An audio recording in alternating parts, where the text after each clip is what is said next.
Stinkers, my name is Natalia, and last week I asked you what you want to see next, and you all voted another card. So today I'm gonna show you this secret message card, which has a secret panel in the middle of it, where you can store, secret messages or the punchline of a joke. And this card is really easy to create and really works well with different themes, like for Christmas or maybe Valentine's, Mother's Day, Father's Day, you name it. It's really easy to adjust it. Now decide what I should be making for next week by voting in the card above. And let's begin. Here's what you need to create this card.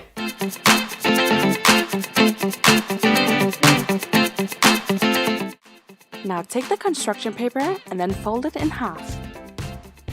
Then you need to fold each side into the middle fold you just created. Then hold it in your hands and then kind of take the middle part and then bend it inwards so it looks like an M, and then collapse the card.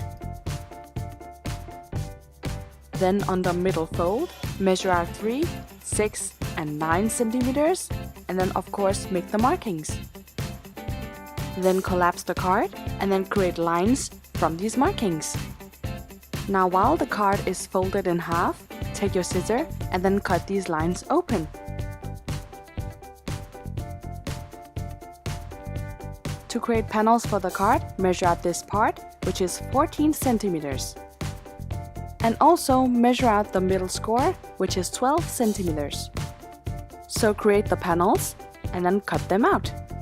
Now we need to braid the panels through these openings. So take your panel and then braid it over, under, over, and then under once again.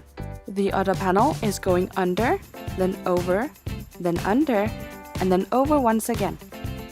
It needs to look like this, not like this. This is actually the base of the card. Now when you close it, you can see in the middle a tiny gap. Then you just take the two pieces and then just pull them apart. And that's the secret part of the card. And you don't need to glue anything together, otherwise this card just won't work. And there are so many ways of decorating this card. It really fits any occasion and any theme. So just let your imagination loose and get creative. I hope you enjoyed watching. Leave a like and subscribe if you did. And don't forget to hit the bell button below so don't miss out of any future videos. And be sure to check out these DIYs here to get some more inspiration. And I'll see you soon with more ideas. Bye!